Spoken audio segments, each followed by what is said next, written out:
प्रेरितों के काम उसका 14वां अध्याय। कोई भी भाई लोग मिलके उनको उसको पूरे अध्याय को पढ़ सकते हैं। प्रेरितों के काम उसका 14वां अध्याय। जी जल्दी जल्दी पढ़ लो। आपकी आवाज है ना, फोन को यूज कर रहे हो क्या आप वॉइस के लिए? थोड़ा सा है ना, कट कट, मतलब थोड़ा सा हल्का सा डिस्टरबेंस आ रहा है बीच में।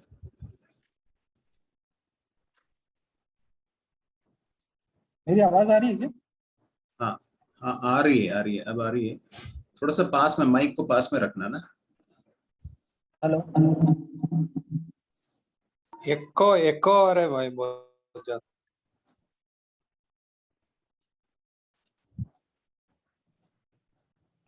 ठीक है भाई लोग, प्रार्थना जो वचन के भाग पढ़ने हैं वो कृपया पढ़ लें। इकुनियुम में ऐसा हुआ कि वे यहूदियों की आराधनालय में साथ साथ गए और ऐसी बातें की कि यहूदियों और यूनानियों दोनों में से बहुतों ने विश्वास किया।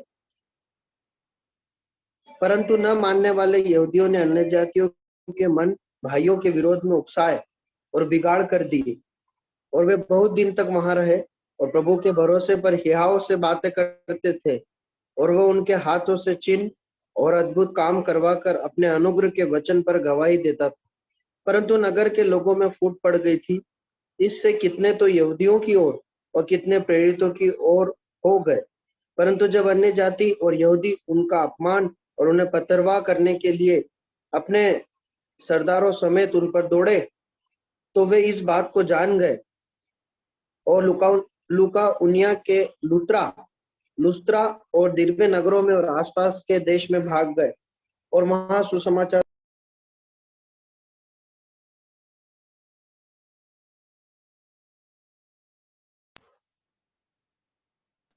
साइलस म्यूट हो गए हैं।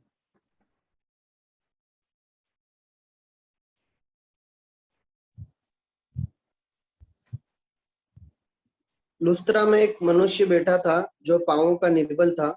वह जन्म ही से लंगड़ा था और कभी न चला था।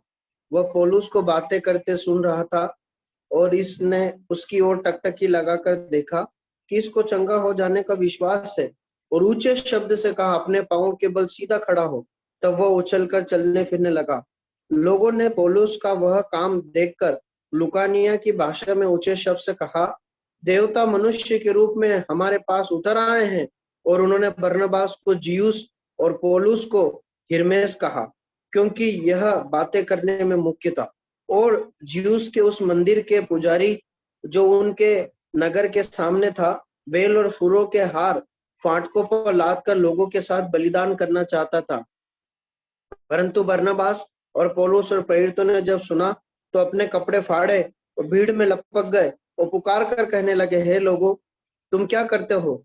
यह भी तो तुम्हारे समान, हम भी तो तुम्हारे समान दुख सुख भोगी मनुष्य हैं, और तुम्हें समाचार सुनाते हैं कि तुम इन व्यर्थ वस्तुओं से अलग होकर जीवते परमेश्वर की ओर फिरो, जिसने स्वर्ग और पृथ्वी और समुद्र और जो कुछ उनमें है बनाया है।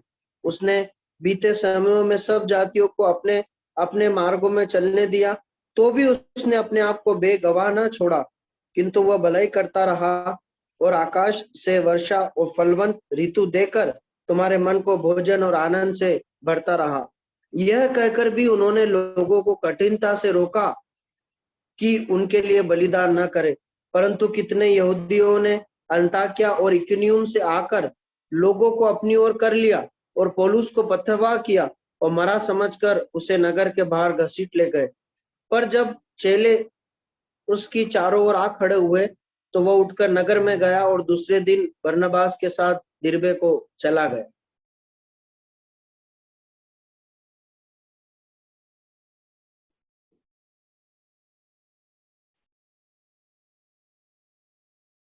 इक्कीसवां पद। और वे उस नगर के लोगों को सुसमाचार सुनाकर और बहुत से चेले बनाकर लुस्त्रा और इकुनियम और अंताकिया को लौट आए, और चेलों के मन को स्थिर करते रहे और यह उपदेश देते थे कि हमें बड़े क्लेश उठाकर परमेश्वर के राज्य में प्रवेश करना होगा। और उन्होंने हर एक कलीसिया में उनके लिए प्राचीन ठहराए और विश्वास सहित प्रार्थना करके उन्हें प्रभु के हाथ सौंपा जिस पर उन्होंने विश्वास किया था। और पिसिदिया से होते हुए वे पंफुलिया में पहुंचे और पेरुगा में वचन सुनाकर अतलिया में आए और वहां से जहाज से अंताकिया में आए, जहां से वह उस काम के लिए जो उन्होंने पूरा किया था परमेश्वर के अनुग्रह पर सौंपे गए थे।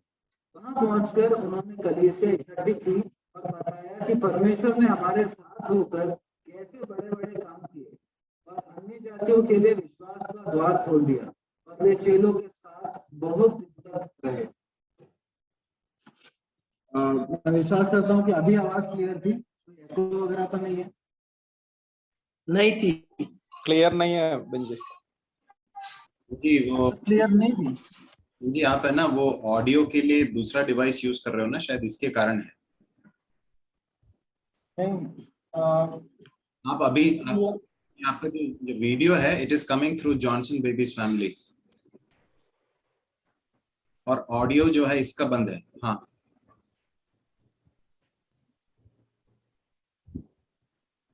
आवाज आपस में टक्कर रहा है, एको होता है।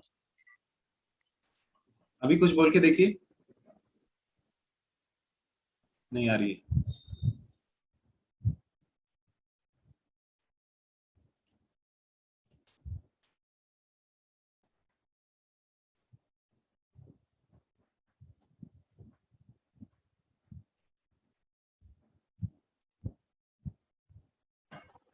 अभी आवाज आ रही है क्या? अभी आ रही है। ठीक है, प्रभु सहायता करें अब प्रॉब्लम आने से। हम लगभग पहली मिशनरी यात्रा के अंत में आ गए हैं और आज हम जस्ट एक बार रिवाइज कर लेंगे कि अभी तक हमने क्या सीखा है। पहली मिशनरी यात्रा के अंत में आ गए हैं, इसको हम एक बार देख लेंगे। तो इन कौन दो लोग गए हैं आज, कृपया आंसर भी करें तो थोड़ा और इंटरेक्टिव सेशन रहेगा। हम बता सकते हैं कि कौन दो लोग यात्रा के लिए निकले हैं, कौन लोग यात्रा के लिए निकले थे अंताकिया से, कितने लोग और कौन?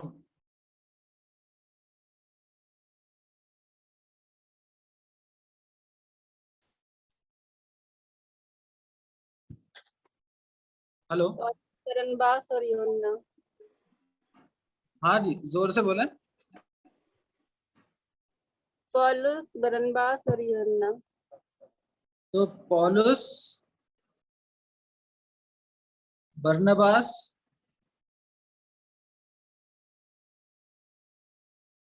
और यूहन्ना।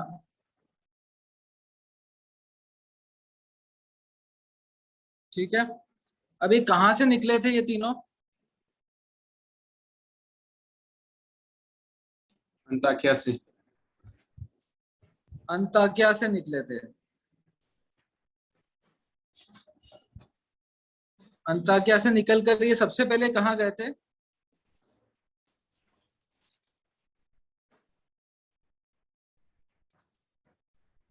साइप्रस, पुरुष, पाफुस।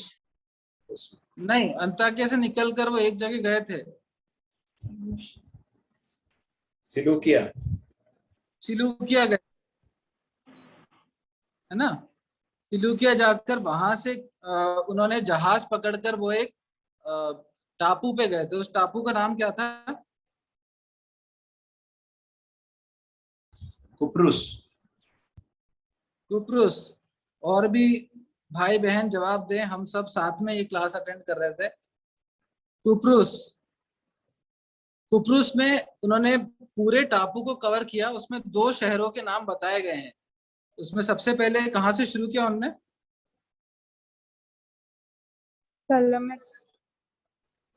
सलमिस से शुरू किया और वहां से पूरा टापू कवर करते हुए कहाँ गए? पाफुस ना? पाफुस। पाफुस। अब वो पाफुस पहुंचे।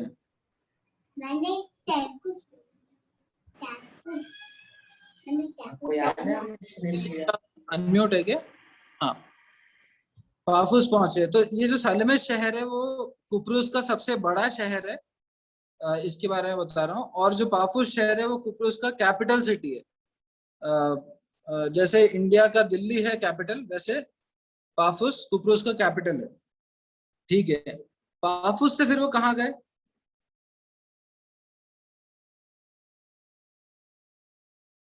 पेरगा गए थे, पेरगा। पेरगा गए।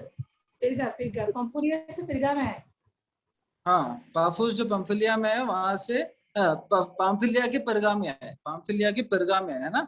परगा में कुछ खास हुआ? पेरगा पेरगा। यूना को छोड़ के आए और सिर्फ हाँ, पौलुस और यूहन्ना ने उनको छोड़ दिया, ओके है ना। यूहन्ना वहां से उनको छोड़कर लौट गए। निकल गया, चला गया वो।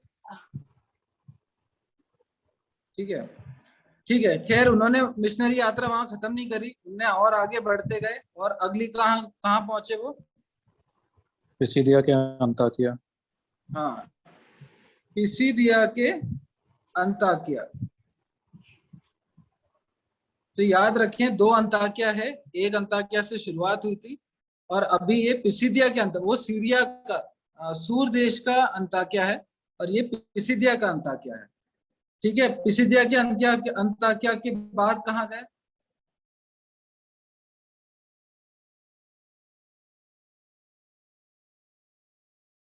अभी हमने पढ़ा 14वें अध्याय में, हम देखते हैं 13वें अध्याय के 51-52 अगर पढ़ते हैं तो उसमें लिखा है। इकोनियम।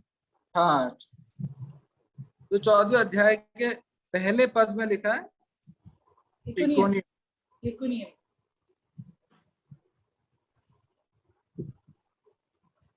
ठीक है, इकोनियम गए।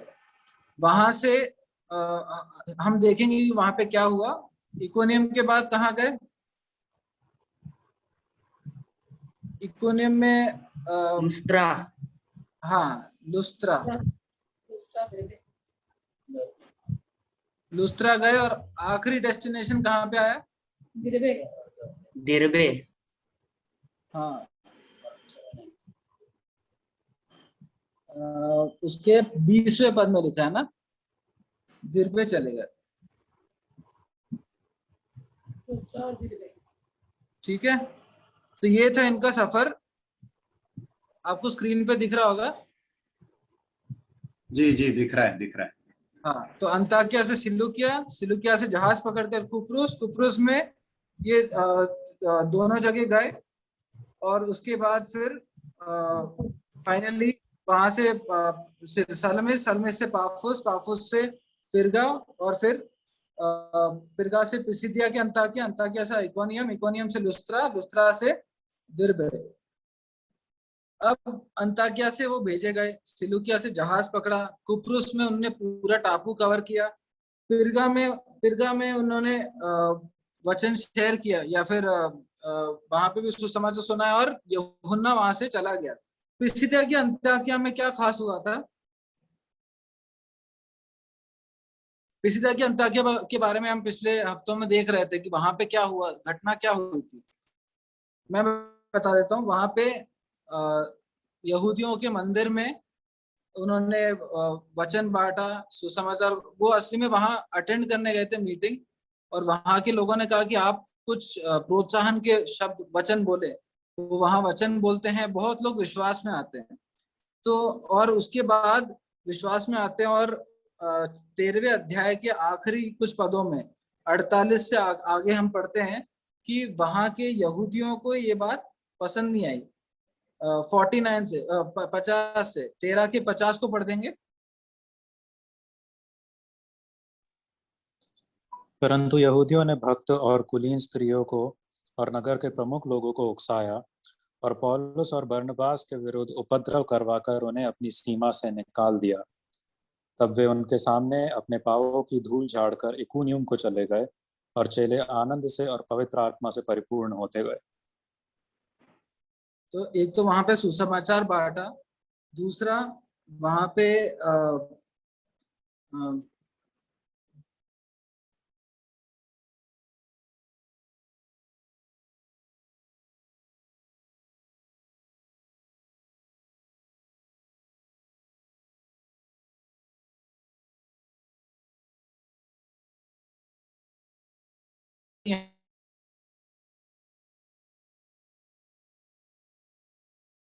जेम्स जी बता सकते हैं? सताव सहना पड़ा, सताव होने वाला था, इसलिए वो वहां से निकल गए। वहां से फिर वो अब 14वें अध्याय में हम देखते हैं आइकोनियम आए। इकोनियम, यहाँ पे हमने अभी पढ़ा, उसको आप बता सकते हैं यहाँ पे क्या हो रहा है?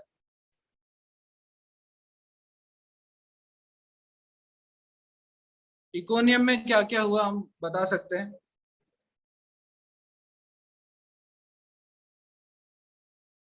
चौदहवें अध्याय के पहले पद को पढ़ देंगे। यहूदी आराधनालय में गए और वहां पर उन्होंने यहूदियों और यूनानियों से सुसमाचार बांटा और उन्होंने कई लोगों ने विश्वास भी किया।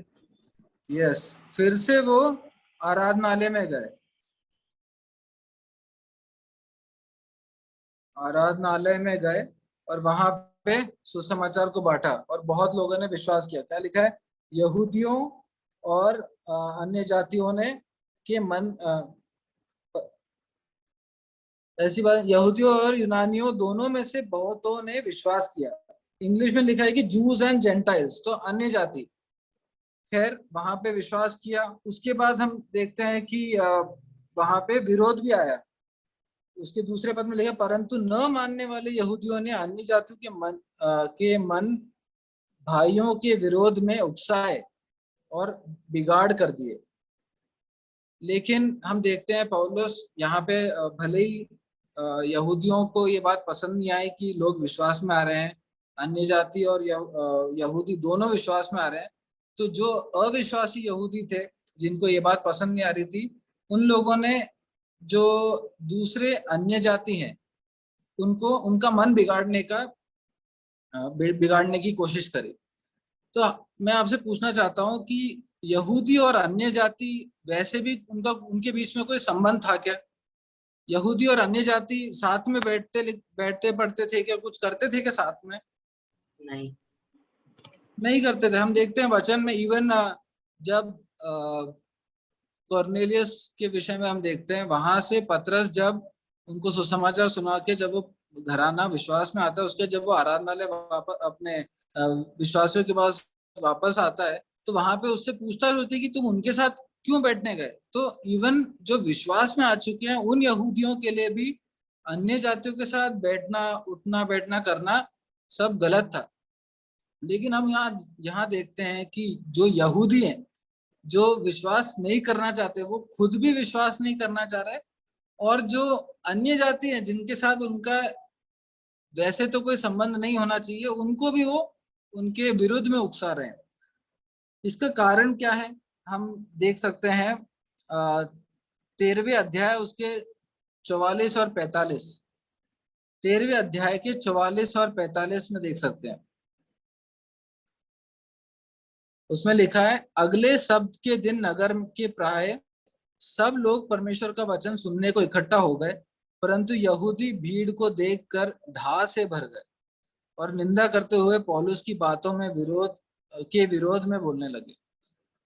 यहूदियों को धा होने लगी या फिर ईर्ष्या होने लगी। और ईर्ष्या क्यों होने लगी?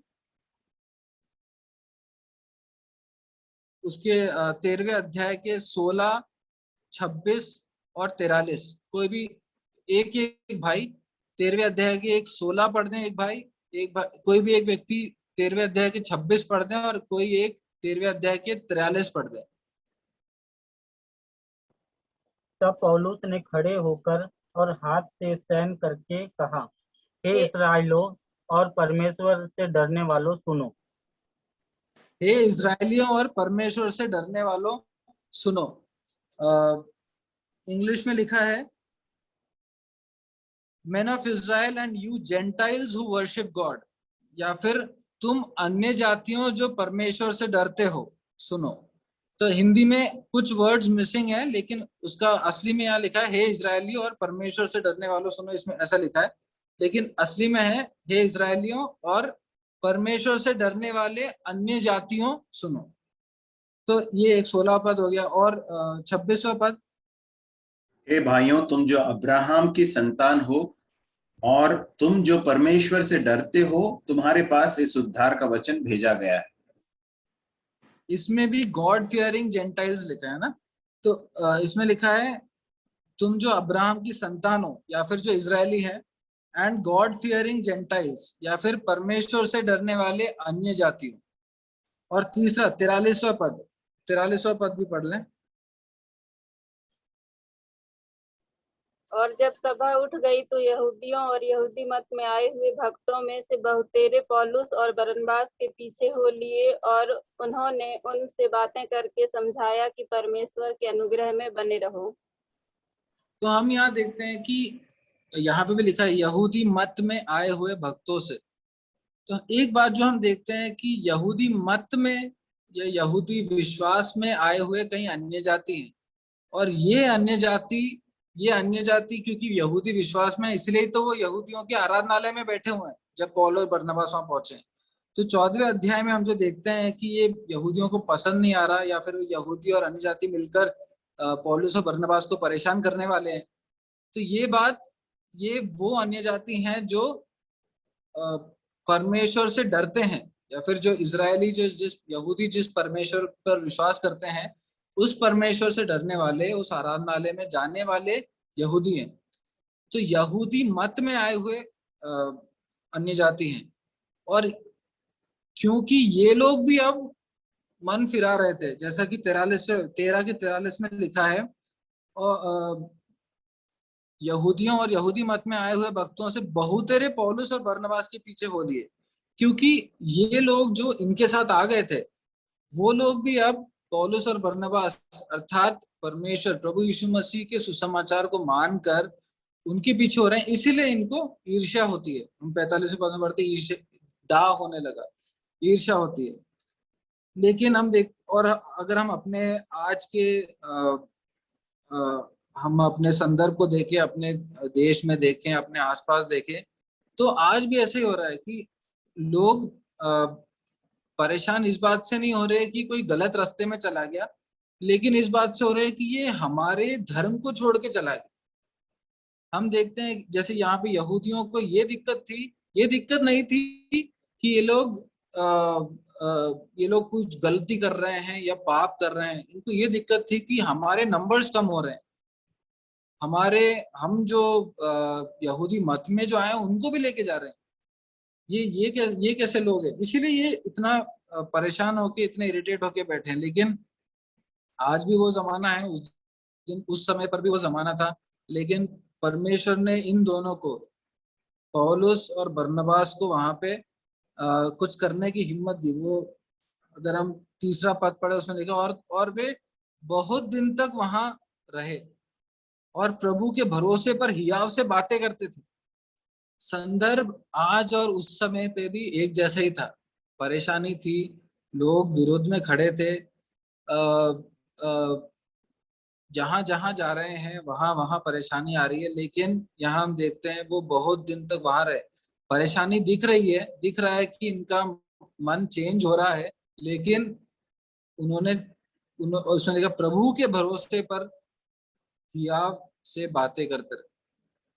वो खुद के भरोसे नहीं थे कि पौलुस ने ये नहीं कहा कि मैंने बहुत बड़ा है, मैं संभाल लूंगा, या फिर पौलुस ने ये नहीं कहा कि मैं इनमें से कुछ तो मेरे साथ थे, मैं इनसे बात कर लूंगा। उन्होंने अपने किसी भी बात पे, क्योंकि एक जमाने में आपको याद होगा कि पौलुस भी यही कर रहा था। वो यहूदी था और जो विश्वास में जा रहे थे उनको घसीट कर घरों से निकाल कर जेल में डलवा रहा था। लेकिन वही पौलुस आज हम देखते हैं कि बहुत हियाव से प्रभु के भरोसे पर खड़े होकर वहां पे सुसमाचार बांटता है। और दूसरी बात, एक और बात हम देखते हैं कि हमने कई जगह देखा कि परमेश्वर से भय करने वाले अन्य जाति, परमेश्वर से डरने वाले लोग, लेकिन स्वर्ग जाने के लिए परमेश्वर से डरना काफी नहीं है। परमेश्वर से डरेंगे या फिर हम कुछ भी कर ले, हम पाप रहित नहीं हो सकते। हम इस दुनिया में जितनी मेहनत कर लें, हम पाप रहित नहीं हो सकते। और अगर पाप का एक अंश भी हमारे जीवन में है तो हम स्वर्ग नहीं जा सकते। इसलिए अनिवार्य है, मैंडेटरी है कि हम प्रभु यीशु मसीह के बलिदान पर विश्वास करके, अपने पापों को मानकर, पापों का अंगीकार कर प्रभु यीशु मसीह पर विश्वास करके हम एक नई सृष्टि बने, तभी हम स्वर्ग में प्रवेश कर सकते हैं। तो भले ही ये बहुत सारे लोग थे जो यहूदी मत में आए थे, जो परमेश्वर से डरते थे, आराधनालयों में जाते थे, लेकिन उनका उद्धार प्रभु यीशु मसीह के बलिदान पर विश्वास करके ही हो सकता था। आज भी हम कुछ भी कर ले, हम सब छोड़ के सिर्फ परमेश्वर के आराधनालय में बैठे, ये हम विश्वासियों के लिए भी बहुत जरूरी है कि सिर्फ परमेश्वर से डरना काफी नहीं है। जो हम विश्वासी घरों में पैदा हुए हैं, खासकर हमारे बच्चे हैं, तो क्योंकि मेरे पापा मम्मी विश्वास में हैं, चर्च जाते हैं, मैं भी बच गया हूं, ऐसा नहीं है। हम सबको पर्सनली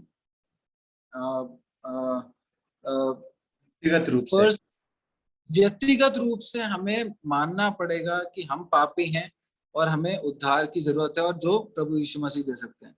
तो खैर, इन्होंने सबने यहाँ पे भी कुछ समस्याएं आई। 6 पद में हम देखते हैं कि तो वो इस बात को जान गए और लुकुनिया के लुस्त्रा और दिरबे नगरों में आसपास के देश में भाग गए। तो वहां पे समस्या आई, इकोनियम में समस्या आई, और वो अब लुस्त्रा में पहुंच गए हैं। लुस्त्रा में हम देखते हैं कि कई चीजें होती हैं। सबसे पहले हम देखते हैं कि उसके 8वें पद को पढ़ लेते हैं। लुस्त्रा में एक मनुष्य बैठा था जो पांवों का निर्बल था, वह जन्म ही से लंगड़ा था और कभी ना चला था।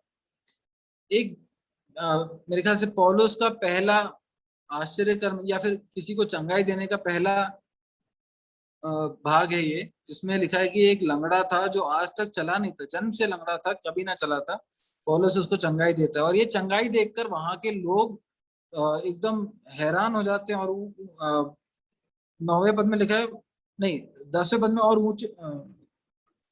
11वें पद में लिखा है, लोगों ने पौलुस का यह काम देखकर लुकुनिया भाषा में ऊंचे शब्द से कहा, देवता हमारे पास उतर आए हैं। वहां का भीड़ एकदम इकट्ठा हो गई, भीड़ एकदम खुश हो गई कि देवता हमारे बीच में आ गए हैं। उन्होंने पौलुस को देवता होकर माना। लेकिन हम आगे पढ़ते हैं, इवन वहां पे उनको पौलुस के सामने बलिदान करना चाहते थे। वो लिखा है 13वें पद में, ज्यूस के उस मंदिर का पुजारी वहां पे आके बलिदान, उसकी आराधना करना चाहते हैं, क्योंकि उसने एक व्यक्ति को चंगा किया। मगर हम देखते हैं कि पौलुस और बरनबास इतने दीन हैं कि वो वहां से सबसे पहला उनका रिस्पांस होता है 14वें पद में, परंतु बरनबास और पौलुस प्रेरितों ने जब ये सुना तो अपने कपड़े फाड़े और भीड़ में लपक गए और पुकार कर कहने लगे, हे लोगों, तुम क्या करते हो? आराधना को स्वीकार करने के लिए या फिर अपने आप को कुछ है कर दिखाने के लिए बहुत लोग प्रेरितों के काम में ही हम पढ़ते हैं। लेकिन यहाँ पे 2 प्रेरित हैं, पौलुस और बरनबास, जिनको आराधना मिल रही है। जो लोग आकर बलिदान चढ़ाना चाहते हैं सामने, लेकिन अपने कपड़े फाड़ कर उनसे कहते हैं, ये लोगों तुम क्या कर रहे हो? हम भी तो तुम्हारे जैसे मनुष्य हैं। 15वें पद में, हम भी तो तुम्हारे समान दुख सुख भोगी मनुष्य हैं। हम यहाँ पे पौलुस और बरनबास के दीनता को देखते हैं, और वो कोशिश करते हैं उनको समझाए कि तुम हमारी आराधना मत करो। उसमें लिखा है 16वें पद में लिखा है, वो परमेश्वर के बारे में उनको बताते हैं 15 से, हम भी तुम्हारे समान दुख सुख भोगी मनुष्य हैं और तुम्हें सुसमाचार सुनाते हैं कि तुम इन व्यर्थ वस्तुओं से अलग होकर जीवते परमेश्वर की ओर फिरो, जिसने स्वर्ग और पृथ्वी और समुद्र और जो कुछ उनमें है बनाया। उसने बीते समयों में सब जातियों को अपने अपने मार्गों में चलने दिया, तो भी उसने अपने आप को बेगवाह न छोड़ा, किंतु वह भलाई करता रहा और आकाश से वर्षा और फलवंत ऋतु देकर तुम्हारे मन को भोजन और आनंद से भरता रहा। यहाँ पे हम अपने चारों ओर देखते हैं, भले ही हम विश्वासी बहुत कम हैं, लेकिन हम देखते हैं कि परमेश्वर जब बारिश देते हैं तो वो सिर्फ मेरे या आपके घर के ऊपर नहीं आती, या फिर हमारे खेतों पर नहीं आती, या फिर सिर्फ विश्वासियों के प्रति नहीं होता। परमेश्वर सबसे प्रेम करते हैं। परमेश्वर इस दुनिया में जो जरूरत है सबको देते हैं। यहाँ लुस्त्रा में लिखा है कि भले ही तुम गलत परमेश्वरों की आराधना करते हो, व्यर्थ वस्तुओं में लगे हुए हो, लेकिन परमेश्वर बेगवाह न छोड़ा, वो भलाई करता है। He shows kindness to everyone। हम कोविड के समय में जब बहुत ज्यादा बड़ा हुआ था, तो मेरे मन में ये विचार आता था कि परमेश्वर आज आप ये ठीक कर दोगे तो सब लोग किसी और को किसी और की आराधना करेंगे, किसी व्यक्ति की, किसी चीज की आराधना करेंगे जो जिसका इसमें कोई हाथ नहीं होगा। लेकिन यहाँ हम परमेश्वर को देखते हैं कि वो भलाई करता है, वो सबके प्रति भला है। वो सिर्फ पौलुस और बरनबास के प्रति नहीं, वो लुस्त्रा के सब लोगों के प्रति भलाई करता था, उनको बारिश देता था, उनको फलवंत ऋतु देकर मन के भोजन और आनंद से भरता था। परमेश्वर के बारे में एक बहुत बड़ा सत्य हम यहाँ सीखते हैं कि ही केयर्स फॉर एवरीवन, वो सबके प्रति चिंतित है, विचार रखते हैं, विश्वासी हो अविश्वासी हो। लेकिन हमारा उद्धार, हमें अगर परमेश्वर के राज्य में पहुंचना है तो सिर्फ उस परमेश्वर को मानकर या उस परमेश्वर को भी मानकर। बहुत लोग हैं जो हाँ मैं यीशु मसीह पर भी विश्वास करता हूँ बोलते हैं, लेकिन प्रभु यीशु मसीह कभी नहीं कहते कि मैं भी मार्ग सत्य और जीवन हूँ। प्रभु यीशु मसीह कहते हैं मैं मार्ग सत्य और जीवन हूँ। प्रभु यीशु मसीह ही एक रास्ता है जिससे हम स्वर्ग पहुंच सकते हैं, और यहाँ पे हम वो बात देखते हैं। खैर, ये जो आराधना करने के लिए एकदम तत्पर लोग थे, हम देखते हैं कि 19वें पद में हम देखते हैं, परंतु कितने यहूदियों ने अंताकिया और इकोनियम से आकर लोगों को अपनी ओर कर लिया और पौलुस को पत्थरवा किया और मरा समझकर उसे नगर के बाहर घसीट लिया। पौलुस वहां समझा रहा है कि तुम हमारी आराधना मत करो, तुम सच्चे परमेश्वर को जानो। उसके बाद कुछ लोग आते हैं, यहूदी आते हैं, कहां से? अंताकिया, जो कि करीब 100 माइल दूर है, 80 से 100 माइल दूर माना जाता है, और करीब 18 माइल दूर है इकोनियम। हाँ, 18 माइल दूर है इकोनियम। इन दोनों जगहों से यहूदी जितने एनर्जी के साथ पौलुस और बरनबास निकले हैं, उतनी एनर्जी के साथ अभी ये लोग भी पीछे आ रहे हैं और उन्होंने अपनी ओर कर लिया। मैं सोच रहा था कि इनने ऐसा क्या बोला कि ये जो आराधना करने को रेडी थे वो लोग अभी पथराव करके मरी हुई अवस्था में छोड़ने वाले हैं इनको। लेकिन जो भी उन्होंने कहा, उन्होंने भीड़ को अपनी ओर कर लिया। और हमने एक बार पहले जब इन भागों में से हम अध्ययन कर रहे थे तो एक भाई ने कहा था कि हम कभी भी परमेश्वर का कार्य लोगों के भावनाओं से खेलकर नहीं कर सकते। परमेश्वर का कार्य भावनाओं में नहीं होता। ये लोग भावनाओं में आकर आराधना करने वाले थे, अब ये किसी और की बात सुनकर मारने वाले हैं। भावनाओं से कभी कुछ नहीं हासिल हुआ। और भावनाओं के प्रति हमें भी, जब हम किसी से सुसमाचार कहते हैं, हमें ये नहीं देखना कि क्या उसके आंखों से आंसू आ गए, क्या वो एकदम रोने लगा।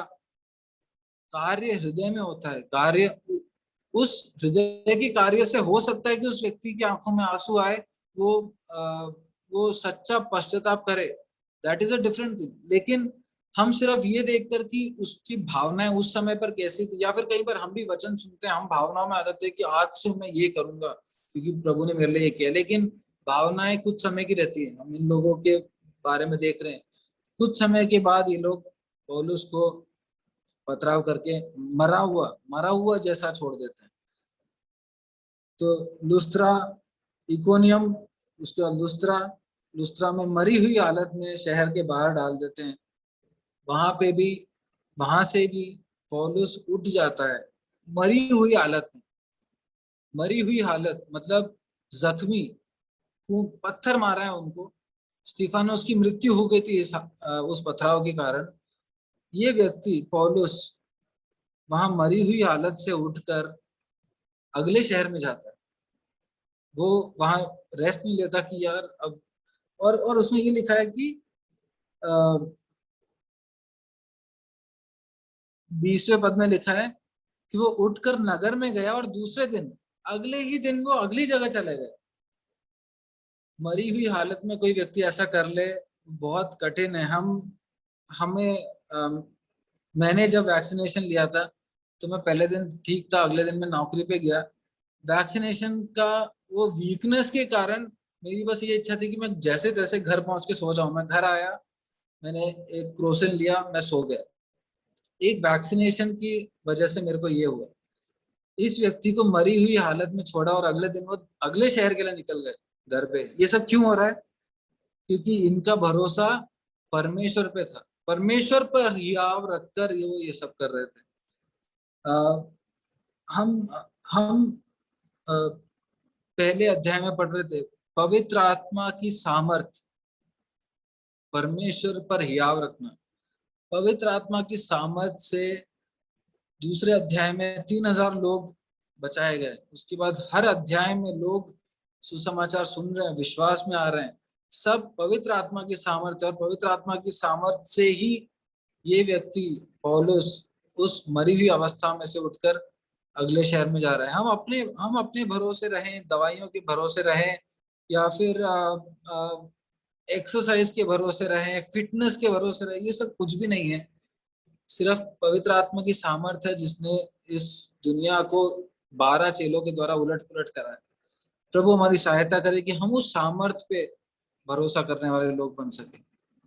यहाँ से उठकर वो आखिरी शहर दिरबे जाता है और वहां पे सुसमाचार सुनाता है और बहुत से लोग विश्वास में आते हैं। उसका 21वां पद है, और वे उस नगर के लोगों को सुसमाचार सुनाकर और बहुत से चेले बनाकर लुस्त्रा और इकोनियम और अंताकिया को लौट आए।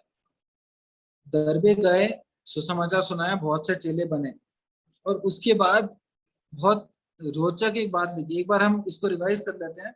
ये लोग यात्रा करते करते दिरबे तक आ गए है ना।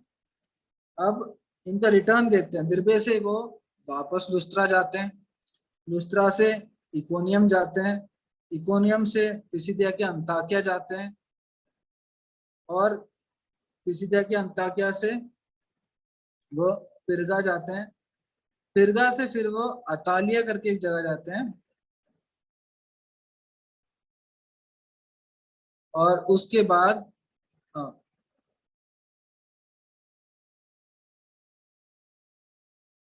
वो वापस अंताकिया पहुंच जाते हैं।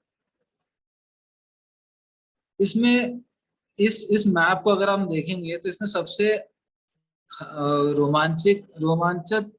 रोमांचक बात यह है कि दिरबे से लुस्त्रा, जहां पे उनकी पिटाई हुई, जहां पे मरे हुए अवस्था में गए, लुस्त्रा से इकोनियम जहां पे पिटाई होने वाली थी, जहां पे सताव आने वाला था, और इकोनियम से पिसिदिया जो अंताकिया में है, अंताकिया जो पिसिदिया में है, वहां पे भी सताव आने वाला था। वहां पे भी वो वहां से भी वो निकल के इकोनियम गए थे क्योंकि सताव आने वाला था।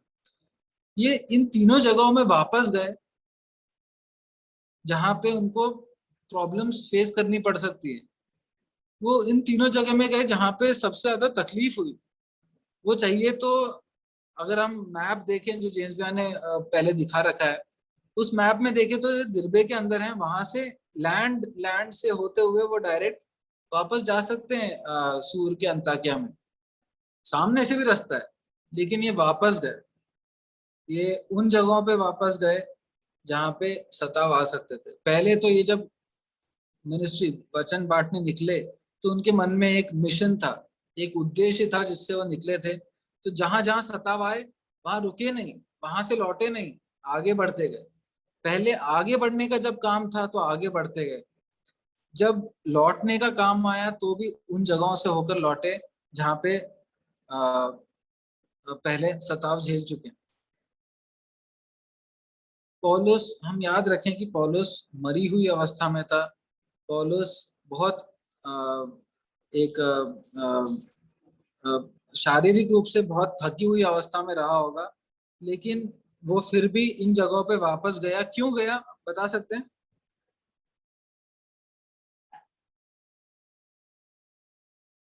क्या जरूरत पड़ी पौलुस और बरनबास को वापस उन जगहों से जाने की?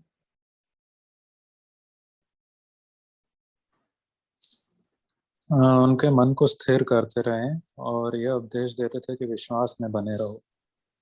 किसके मन को स्थिर कर रहे थे वो? ये लुस्त्रा, इकोनियम और अंताकिया के विश्वासियों को। अंताकिया के विश्वासियों को हम देखते हैं कि वहां पे कलीसियाएं स्थापित हुई थी। उसमें लिखा है उसके 23वें पद में लिखा है, और उन्होंने हर एक कलीसिया में उनके लिए प्राचीन ठहराया। तो इन तीनों जगहों पे जहां पे इनको सता हुआ है ना, वहां पे कलीसिया भी स्थापित हुई है। पौलुस और बरनबास वहां से निकल गए। उनको उनके पास एक ऑप्शन है कि हम आगे जा सकते हैं, वापस यहाँ पे नहीं लौटेंगे।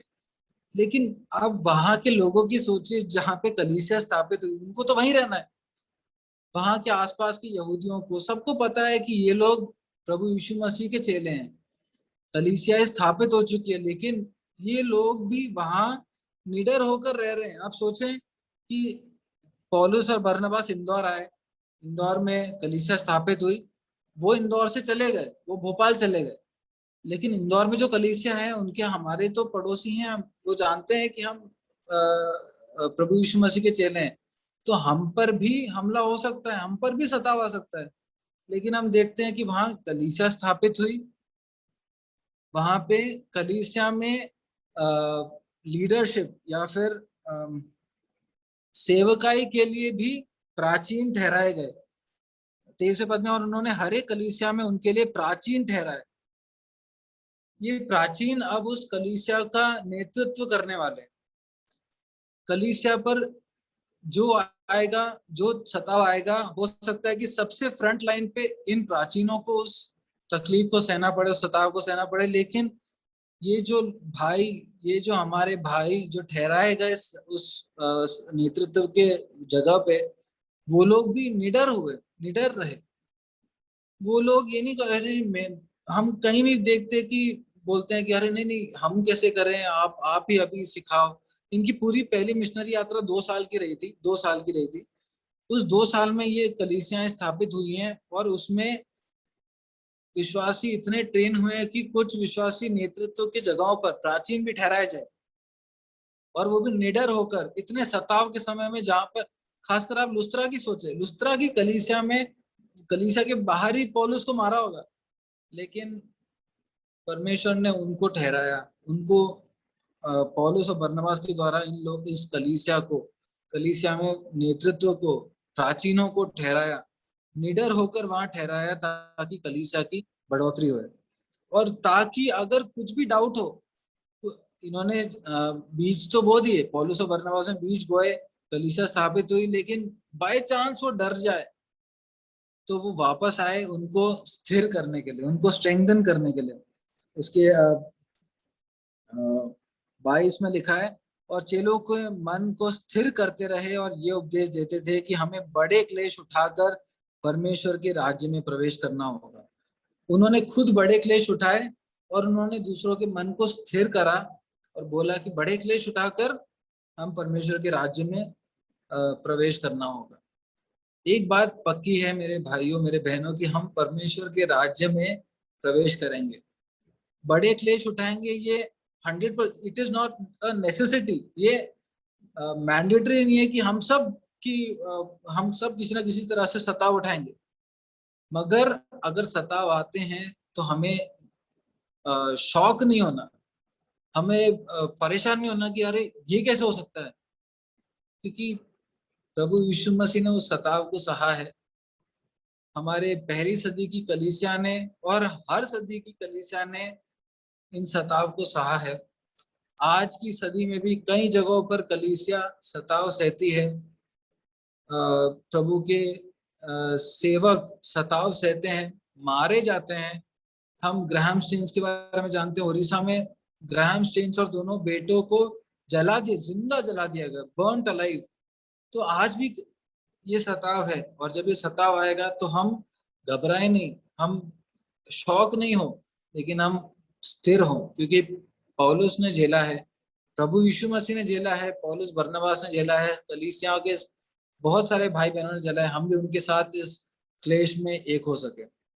साथ ही जब क्लेश आते हैं, जब सताव आता है, हमें दिख पाता है कि इस दुनिया में कुछ नहीं है हमारे लिए। हमें दिखता है कि हम कहाँ पहुंचने वाले हैं। हमारी चाह उस स्वर्ग के लिए और बढ़ जाती है, परमेश्वर की उपस्थिति के लिए और बढ़ जाती है। हम कुछ क्षणों के सताव नहीं, कुछ भी परेशानी आती है तो हमारा मन कहाँ जाता है? हमारा मन परमेश्वर की ओर जाता है, क्योंकि हमारा परमेश्वर जिंदा है। और जब क्लेश आएंगे, जब सताव आएंगे, तो भी हमारा मन परमेश्वर की ओर ही जाएगा। इसलिए सताव जरूरी है। हम इस दुनिया की चीजों से मन उठा सके, हम मन स्थिर रखकर उस सताव को सह सके, प्रभु हमारी सहायता करे। और आखिरी बात कहकर समाप्त करना चाहूंगा।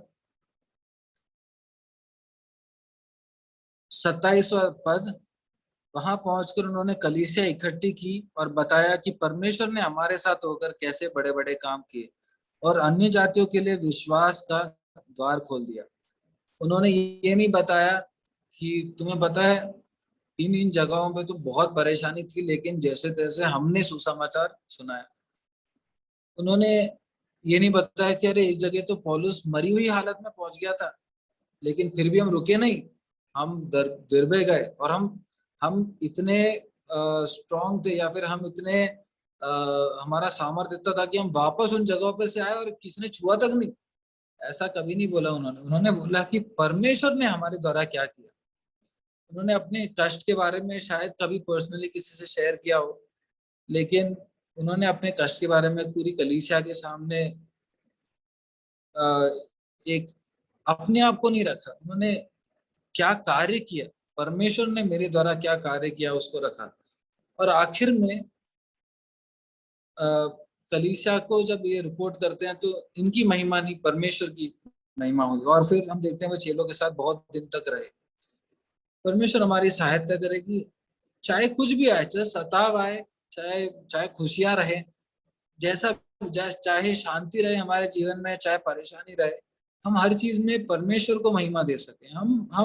हम अपने आप को कि मैंने ये सब सहा है, हमने कुछ नहीं सहा है, हम नहीं सह पाते अगर परमेश्वर हमारे। हम देखते हैं आज के जमाने में बहुत लोगों की मृत्यु हो रही है, परिवारों में सुसाइड हो रहे हैं। मेरे खुद को हॉस्पिटल में हुआ, लेकिन परमेश्वर हमें हमारी सहायता करता है, हमें सामर्थ्य देता है कि हम आगे बढ़ सके। प्रभु हमारी सहायता करें, हम इस मिशनरी यात्रा को याद रखें, ये लोग कहाँ गए, इन्होंने जो कष्ट उठाया, और इससे ये सब याद करके रट कर कोई क्विज के लिए नहीं, लेकिन परमेश्वर की महिमा के लिए, अपने आप को भी देने के लिए हमारी